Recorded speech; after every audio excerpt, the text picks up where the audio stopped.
Okay, g'day everyone, Glenn from Solutions 8, and we're shooting this video to introduce to you a new member of the Solutions 8 team and family, Dan Nickus. Now, Dan is a Facebook Klaviyo expert, and as a lot of you may or may not know, Solutions 8 have just taken on Facebook marketing and Klaviyo marketing. Now, this is something that we've been working on and chatting with Dan about for quite a while now. I personally have been working with Dan for probably 10 years. In particular, maybe longer, but in particular using this system that you have developed. And I've seen the results of the Klaviyo and the Facebook marketing system that you developed. I've been doing the Google ads, and we've developed a hybrid package where we have Facebook, Google, and Klaviyo all working together.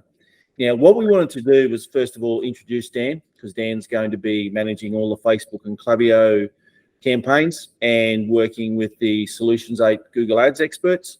But in particular, we wanted to just go over the system. Now, this is a system that Dan has developed himself. This isn't an ad hoc system. And like I said, I've seen the results of this firsthand on multiple accounts. And we're going to get Dan just to walk through the infrastructure and the bare bones of the system. And Dan can give you a bit of a background as to the genesis of the system, why he came about with it. And yeah, we'll go from there. We'll show you a couple of results from some accounts as well. So Dan, take it away. I love the genesis of the system. The genesis, mate. Yeah, I thought I chucked it in there. The last few days, I've been deep down the waterhole of Gemini, the new Gemini thing with Google. Yeah. All I can think of is Phil Collins now. Yeah. Invisible shit. Anyway. Anyhow, hey, thanks for taking the time to let me come and chat with you. I mean, we do chat quite a lot anyhow, but it's good to get out and introduce myself to the people that are obviously already Solutions 8 clients through Google Ads or potentially looking at coming on board. So a bit of background about me. I'm a brand owner first. So a lot of what I learned was self-taught in the beginning, and that was through having my own brand called Gearmuch. Still exists today. It's been going. We're in our 8th year now. We started in 2016. So a lot of these lessons and a lot of the systems that I've developed are basically always trying to solve the riddle of online marketing, and it's changed significantly, especially in the last few years. And that's why I developed this system, the genesis of the new system. I don't know how to say it. I called it a matrix because I thought it sounded cooler. But fundamentally, when we first started advertising on Facebook, it was very easy. People weren't aware that we're even putting ads in front of them. It was a case of, hey, this is just somehow popped up in front of you, and people would click on it and buy it. Then our users started to get a little bit more savvy, and we discovered that, we needed better creative. We couldn't just put an image of a product up and people click on it. We needed to, create a pattern interrupt, and they became more sophisticated buyers. They got, more options in front of them. They knew what an ad was, and they had a decision that they needed to make, but it would still work. Going, direct to the consumer, trying to sell, optimizing for purchase conversions. Then when the iOS 14 change came in, 14.5 or whatever it was, with the Apple privacy update, it sort of threw a massive spanner in the works about the way that we were all running our paid media. Google thrived during that time because we just couldn't get the tracking on Facebook, and it was very hard to run anything at scale because we just didn't have the metrics or the data to work it out on.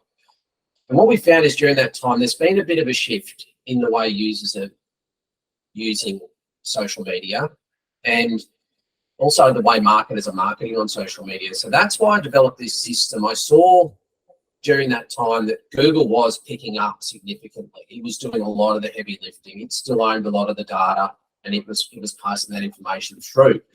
And we have users that are really intent. Yeah, their intent is to go to Google to try and solve a problem or find something or buy a product. So you think about things that people type into there, and that their intent is to go there to find a solution and to buy something. So what I decided to do was shift away from trying to sell top of funnel, cold audience, purchase conversions on paid social. So when I say paid social, I'm talking about Facebook and Instagram, but the same principle applies for, TikTok, Snapchat, Pinterest. We just weren't finding that cut through. So when I took a step back and had a bit of a look at everything, the other component that we do really well is email marketing. And we're using a lot of really hyper-focused segments in there, and we're pushing some of that data back through into Google and into our Facebook and Instagram ads, these specific audiences, and they're converting really well. And I was like, why aren't we doing this on paid social? So why don't we develop a system where we create awareness and engagement, and we talk about the brand before we ever try to sell anything to them, and create these really massive custom audiences that will feed the Google machine, so people will become aware of us. They'll go to Google and search for us, or alternatively, we have this really solid email marketing system in the background, which I'll talk you through a little bit later as well, that picks up based on user behavior, puts them into different segments, or we use the custom audiences we're creating on paid social to market to them there. So instead of it being Facebook and Instagram ads sitting over here, so paid social sitting by itself, Google sitting by itself, and email marketing sitting by itself, we create this system where they all feed each other. So Facebook was, creating that awareness and engagement, because look, at the end of the day, social media has been around for quite some time. People don't like being sold to or cold sold to, unless it's like a trending cheap product that it's like an impulse buy. And most brands aren't that. But people are going to social media to be social, but they are still problem aware. They're not consciously thinking, I've got a problem and I'm going to go and try and find a solution on Facebook or Instagram. But they're still consciously aware that, or subconsciously aware that they have a problem that they need to solve. So what we started to do is create campaigns that raise awareness about the brand, that talk about the pillars or the unique selling propositions of the brand and what problems that brand can solve. And I'll share with you the matrix about how this works, which might make. I was about to say, share your screen, show us the Klaviyo and Facebook. And just before you do that, I wanted to also mention that you're employed by Meta as well, aren't you? Oh yeah, that's probably important, isn't it? So along the way, developing these different strategies, and I started to work closely with Meta. I got put on their business council in Australia, which is basically, they would get us all together. People that were using the platform a lot and using it well, they'd get us all together and they would say, okay, this is a new product that we've got coming out. What do you think of this? Did you want to test it? Or what do you think we should do? Do you think we can do things better? And they would actually get our input, and there's some products developed out of that business council, that is still around to this day. Yep. From there, they actually got me to start presenting internally to the business council, because I wouldn't just go from what was out there. I was starting to develop my own systems and strategies, and they were really working better than what everyone else on the council was doing. So I started presenting to them, and then they said, hey, this is like, everyone should know this. So they then start subcontracting me, and I still do it to this day, where they fly me around and actually teach businesses how to use these systems. Yep. So I'm one of Facebook's global, Meta's global trainers. Yep. So we won't get too granular with this, because this could, we'll do a 40-foot view of this and a 40-foot view of Klaviyo. Then we'll bring up a case study and just show you here's something that Facebook, Klaviyo, and Google made for a client. Okay, so I'll just shrink this down a little bit so we can see a little bit more. But fundamentally, this is a matrix. So no campaign stands on its own. So I've got the engine here, which is my core campaign. So at what we'll call top of funnel, I'm building awareness and engagement here with people. I then take the audiences that I build here, which is people that are engaged with the brand, they've visited the website, or they've visited our page or engaged with our Instagram account. We create those custom audiences. We exclude people who've purchased in the last 30 days, and we put another campaign in front of them for ad recall. So these are people we've created touch points with. They've watched our videos, they've clicked on our links, they've been to our website, haven't made any purchases, no buying intent yet, but they're aware of us. So we're making them aware that we're the solution. I then try and create more trust with them by talking about the unique selling propositions of the brand, how the brand solves this problem. And we do that in a variety of different ways. From there, what we do is we have what we traditionally call our bottom of funnel, where we convert all the users that have viewed content or they've added to cart, but they haven't purchased anything. That is the first time that we actually try and get a conversion from these people. So your TOF and your MOF, you're not optimizing for sales. No. It's all brand awareness, making people solution aware, content and solution aware, yep. And then your BOF, you're just focusing on the conversion action. And at that stage, we use, we sort of, especially at top of funnel, we try to emulate what influencers do in the market. Yep. So have a lot of user-generated content that we use, and we push that out. And the reason that I push that out is because, and I push that out with a post-engagement objective. And the reason is because I'm trying to replicate what influencers do for brands. So influencers will say, pay me $500 and I will post this post for 24 hours. I thought to myself, I can get user-generated content. I can actually put a small budget behind this and I get CPMs of around $2. So I know that I can actually, so if I'm hitting 1,000 people for $2, well, that means that I'm going to hit multiple thousands of people for the equivalent cost of $500 from the influencer. Mm. So whilst it's not the same, it is, an influencer compared to an ad, it does mean that, we're getting that reach, we're getting that awareness, we're creating that engagement.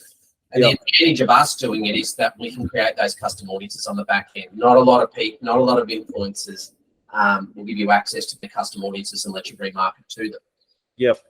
So then the second stage I'm at, where the middle of the funnel is, I'm not trying to sell to them again. At this stage, I'm trying to increase brand recall. So Facebook's got a optimization in there where you can put it in front of people for brand recall. And you've probably seen them as a user. Very occasionally, you'll get asked to do a little survey. I don't know if you've seen them, Glenn, but I definitely get them. It's like, do you remember this ad from such and such? Have you ever seen those surveys come through on your feed? No. So periodically, they'll send out these surveys and people either click yes or no. I got one from a brand the other day, Mini. It was like the cars, Minis. And it was like, do you remember this ad? And I actually said, no, I didn't remember the ad. I don't even remember searching for it. It might have come up, but I'm not interested in Minis. So I'm not feeding that brand awareness for them. I don't have that brand recall or the ad recall, but other people would. And they'll get to a different bucket. So the algorithm's out there finding them. And so by the time we then market to them at that bottom of funnel, I'm using dynamic product images in the catalogs, and we're putting those products back in front of the people that we know are a problem aware and solution aware, and they're also aware of all of our unique selling propositions and everything that we can do. And we address that through copy. We'll sometimes talk about, if shipping's a barrier, we talk about free shipping. If where the product's made, if it's made in the US or made in Australia, wherever they're from, we'll put that in there. If you've got some sort of guarantee, we'll put that in there. If you offer buy now, pay later solutions, we'll put that in there. So all those usual barriers that you as a brand owner know when they pop up fairly regularly. You'll actually optimize your website for it, and you'll say on your website, for conversion rate optimization, we've got buy now, pay later, we've got a banner that says free shipping. But then we put an ad up and we don't talk about any of these things. So I thought, well, why don't we? So we then have these different ads going out addressing all these different pain points or potential barriers that people might have.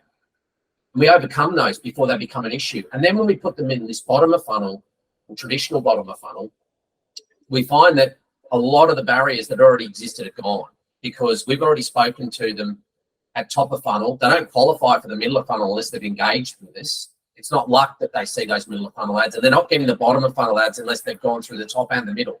So we know those people know who we are, what we're about, and they've got a bit of an idea about, what we do. The other way that I do, the other thing that does feed into it is we create a loyalty campaign. Now, the easiest customer to convert is an existing customer. We don't have to build this trust again. We don't have to try and convince them that we're the solution to their problem. Especially if you've got a consumable-based product or a product that wears out or runs out. And this is very applicable to the example I'll show you. We've got a water filter company that we run this whole system on. Obviously, the filters run out and they need replacing. So this is where, or they want other products in the range. So we push through from our email marketing and from the website all of the buyers, and we use the pixel info. We put all the buyers in there and we push other ads at them. We push other ads in front of them. And that's where we test our new creatives. And even if the people don't become repeat buyers again and again and again, we do find is that they do engage with the content.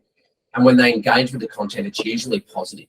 So they're like, I've got this, I love it, I couldn't live without this. Whatever it is that they say, they'll like, they'll share, they'll comment. What we do is we take these creatives that we've put in front of our loyal customers and we push them back into our middle of funnel. So we'll take the ad ID with all of that social proof and all that positive comments and, the liking and the sharing, and we'll push that back into middle of funnel. So when people coming from top of funnel and middle of funnel, I start seeing these ads. It not only solves their pain points, there's that social proof, and it's like people actually really love this. This person's actually bought it before. Again, we're overcoming another barrier. So you're hitting the consensus influence point, aren't you? There, a lot more people giving a lot more positive feedback on the product. Yeah. And look, the algorithm loves that as well. Yep. We're getting good signals back. Yep. And it's going to then, push that a little bit further. If you've got a very spammy, a very crappy, junky product or ad, and you get negative feedback, you're not going to see those cheaper CPMs. They're actually going to jack your price up in the auction. It's just why they do it, because their focus on social is user experience. It's not us as advertisers or brand owners that want to try and market. Yes, they make money out of us, but their number one priority is the best experience for their user. So they reward good content, good products, good service, positive comments. And what about your scaling campaigns here? So the scaling ones is once we get all this to work, we can start to scale by now going for a purchase conversion at middle of funnel, using our winning audiences that we've got out of our loyalty section.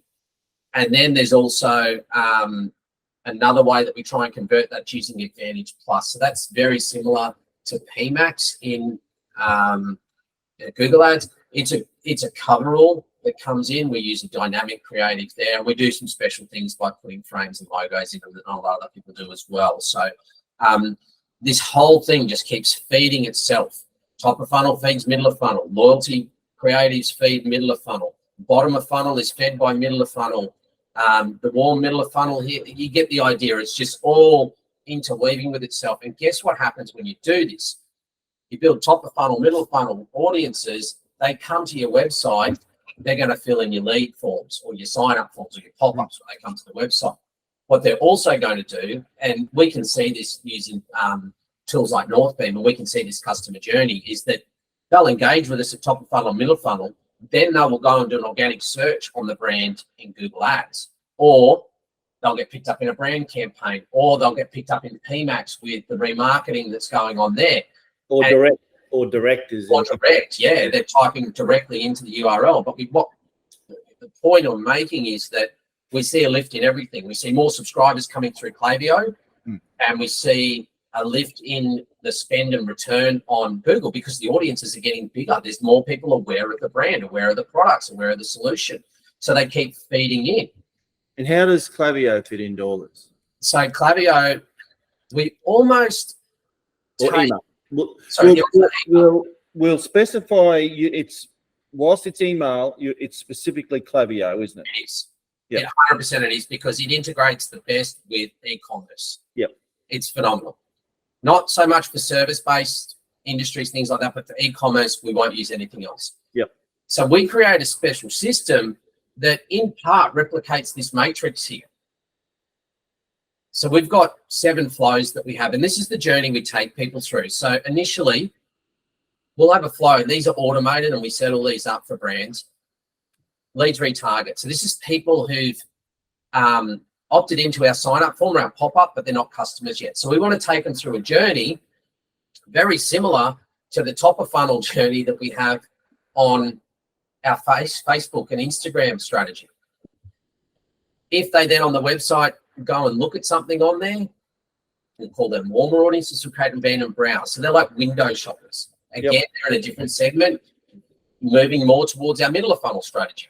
Just to touch on that abandoned browse too. So the abandoned browse, for those that aren't aware, is they are, if someone comes to your website, even if they don't click add to cart, they could just be looking at a product and then they bounce. They are now straight away into a flow, because Klaviyo has a feature that if there's some sharing of emails across all Klaviyo customers, that's right, isn't it? Yeah, so it works very similar to your Facebook or Instagram Pixel or your Google scripts or tags. So it's just tracking people across your website. So we get them as window shoppers. They're like a middle of funnel, abandoned cart, and abandoned cart. That's your traditional, someone fills in your cart or puts something in the cart, doesn't enter any of their details, they've abandoned the cart. Same technology as abandoned browse, picks them up and they get put into that segment. Again, we're at that middle of funnel stage. Moving more towards the bottom of funnel, we've got abandoned checkout. So this is people with a lot of high intent, but they filled in all their details at the checkout stage but left. Again, you can see how this is replicated in the paid social strategy, and in turn, it's replicated in the Google Ads strategy. When someone does become a customer, we welcome them with either a new or return customer split. And the reason that we do that is that loyalty that we're talking about. It's easier to convert someone from if they're already a customer into a repeat customer. So our intent with this is initially to try and get them to become a customer. But then we hit this area here where there's loyalty. And what we're trying to do is we're trying to convert them into a repeat customer. And then our next intent is to make them into a multiple customer, not just a one-off repeat customer, but reduce that time frame down between purchases. Obviously, to fit in with your brand, but we're looking at frequency of purchases then. Yeah, so that these systems down the bottom are designed to increase your LTV. Correct. So we're going for that loyalty. And guess what happens when they come to your website and they do all these different things? It builds up the audiences in your Google ads. It builds up your custom audiences in your Facebook and Instagram ads. And you can see how they all just keep feeding each other. Might not have converted them on an ad from Facebook. Well, hey, look, they've signed up. We've now got them at this stage here where they've abandoned the cart or abandoned the checkout. That is going to trigger an email, but it's also going to put them in a custom audience in Facebook.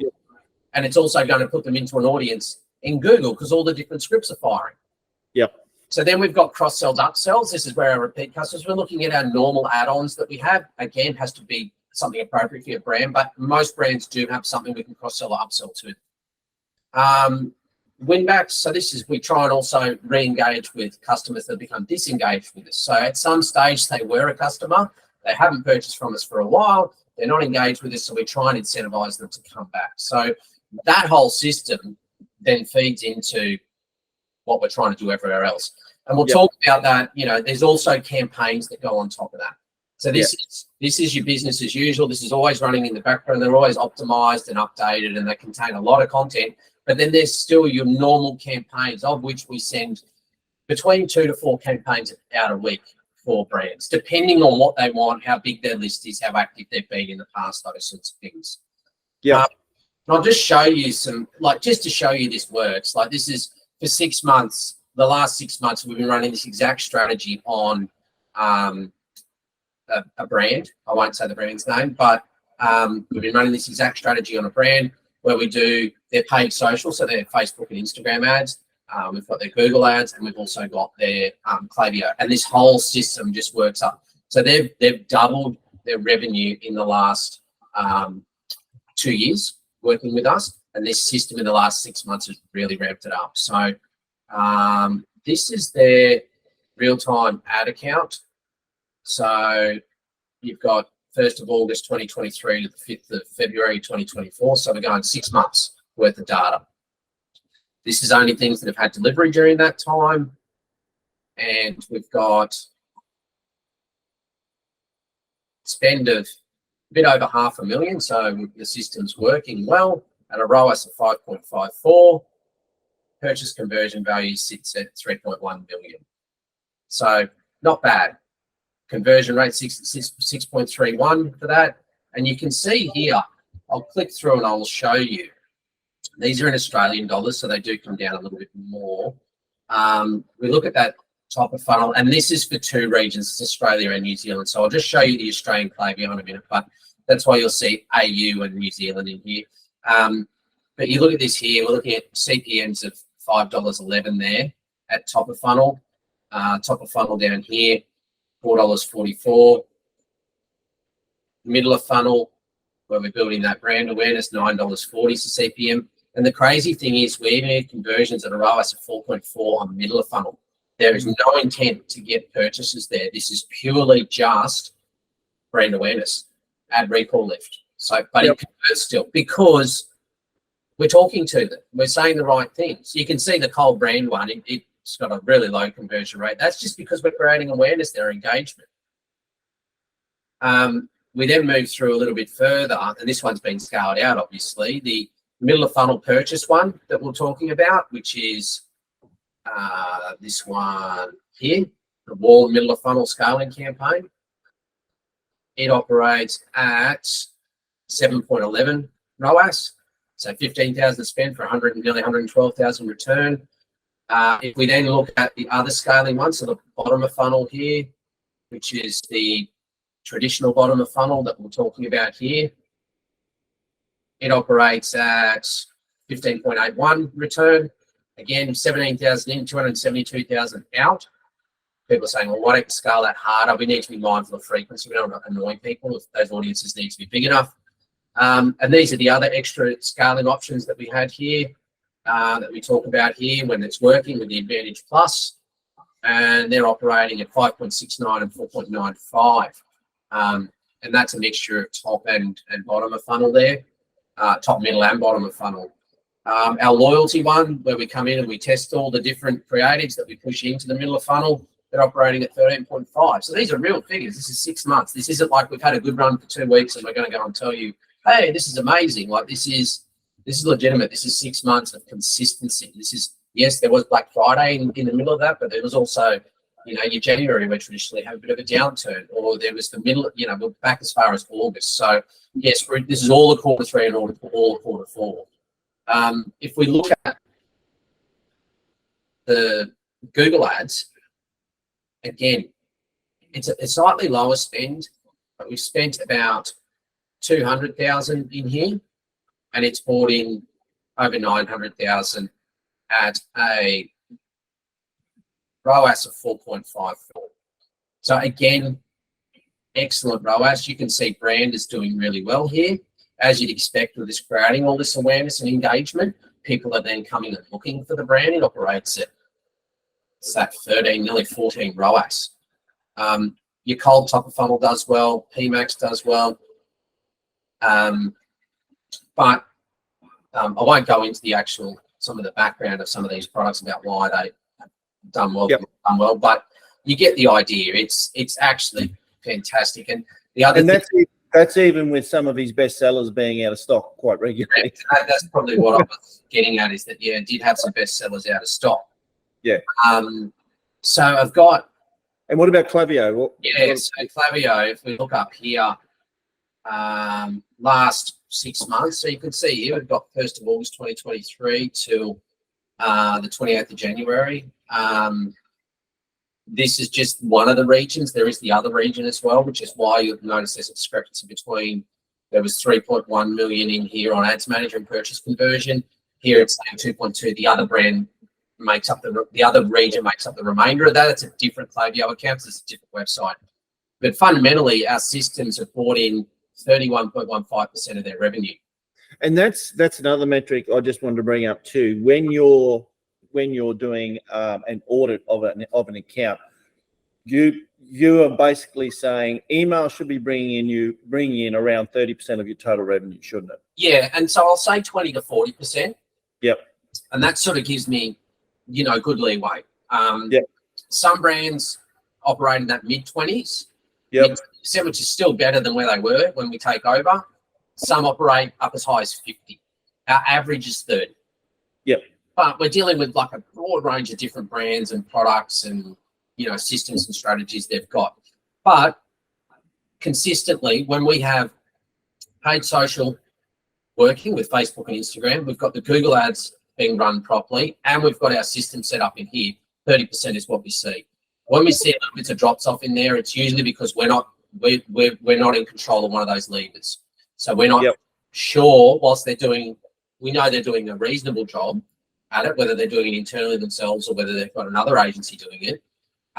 What we do find is we don't have total control over it. So we can't pull the right levers at the right time to try and force those figures to where we want them to be. And just see in here the flows. You know, these are our pre-purchase. So this is the ones that, you know, where people are signing up to the list if they haven't purchased yet. It's brought in 161,000 this year. Abandoned checkout, abandoned browse, abandoned cart. We do incorporate SMSing as part of this strategy. It supplements what we're doing. We've got our filter reminder service here. So these are the ones that are the upsells, cross sells. You know, remember I said you have consumable products that wear out and get eaten or they wear out, you know, like coffee companies, clothes wear out, you know, or people want to wear matching clothes. You know, this is where we've got those upsell, cross-sell flows. And we do have a strategy where we run a lot of giveaways, but that's probably can't get into that right now. It'll take way too long. Yeah, no, we'll talk about that another day. Yeah. But you can see here, we've got our recent campaigns as well, you know, that we're running. So we're getting campaigns that are generating thousands of dollars every time, open rates of up over 40%. Click rates, depending on, you know, what it is we're sending out, vary anywhere from 4.27 down to 0.57. But fundamentally, people are still interested. They're still opening them. They're still making great revenue out of them. The heavy lifting is done by the campaigns. They make up about 50 or 60% of the revenue that comes through an email, with the flows making another 40. So we sometimes find brands we take over, they're running their campaigns well, but they've got no flows. Well, they're leaving 40% on the table. Yep. They're missing out on it. Not to mention how that impacts on the performance of paid social and Google if you're not creating more touch points with these potential customers or existing customers you're trying to convert into repeat customers. Cool. That's our system in a nutshell. A very big nutshell and a very complicated one. No, we've been going for about 20, 25 minutes now, and we wanted to try and make this as concise as possible, but we'll be talking more about this in the coming weeks and maybe drilling into some more semantics of particular parts of the system as well. This was more or less just an overview of there's three spokes in the wheel. There's Facebook, there's Klaviyo, there's Google. They all work together. Yeah. Whilst it is a system and a templatized system that you've got, everything is individualized to the brand, isn't it? Has to be. And, you know, to the point that, you know, we ask people for their brand kits. Everything is specific to the brand, their customer avatar, the creatives, the style. And it's a daily task. We're in there. We're in these accounts every day, making sure things are doing what they need to be doing. And there hasn't been a client that we've worked on implementing all these three levers, and we'll call it an omnipresent or multi-channel, whatever we want to call it. There isn't a brand that we've worked on that this has not worked for in terms of we've seen a lift in performance. We see varying degrees of success, but we're always seeing success here using this strategy because it is such a logical strategy. And it does play on the algorithm in Facebook and Instagram. It does then create that intent for Google. And we do have that other touch point with them through email where we just keep pushing them through the system and pushing them through. Not to the point that we're annoying, but just so to the point that we're still present and relevant to them. Because if you're not doing this, your competitor's going to be doing it. Yes. Well, like I said, I've seen it firsthand and it works amazing. So if anyone's interested in or they want to get a free audit from Dan, now just to reiterate to Dan that whilst it's in a user's best interest to have Facebook and Klaviyo together, isn't it? Because it's just the way they work. They've got enough integration that connects the two between each other. So you can connect these segments you make out of Klaviyo into your Facebook ads manager. It also Yep. connects to Google. Like it's just a whole Yep. synergy between them all. That is the thing.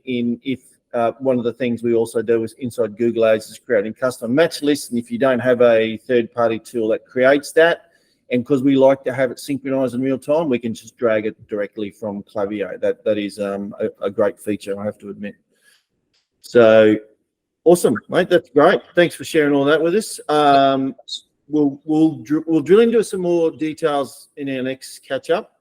In particular, we can go over maybe the evergreen prize giveaway, which is strategy. Yeah, that works really well. And I think you and I are going to be kicking off a bit of a hybrid pretty soon using YouTube ads, yes, Facebook ads, and check the performance using this brand. So that will be a good case study, actually. Yeah, and so if you do want an audit, please reach out. It's free. Yeah, like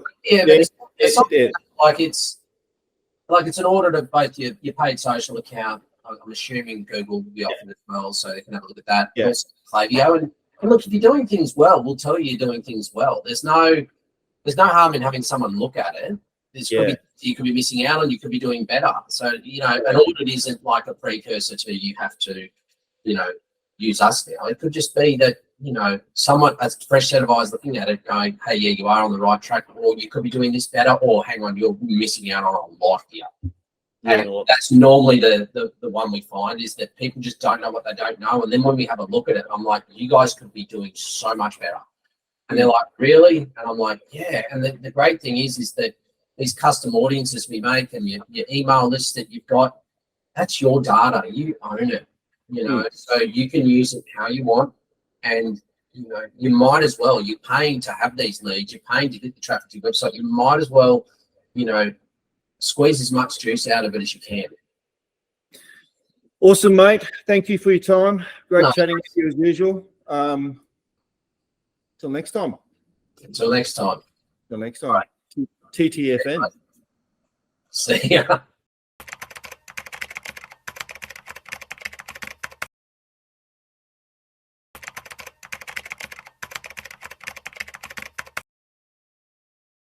Hey everyone, Senior Client Manager Mel here with Solutions 8. Today we're going to talk about smaller clients who don't have the budget or the resources to have things like Northbeam and Triple Whale, and how I manage their MER week over week. I've created a spreadsheet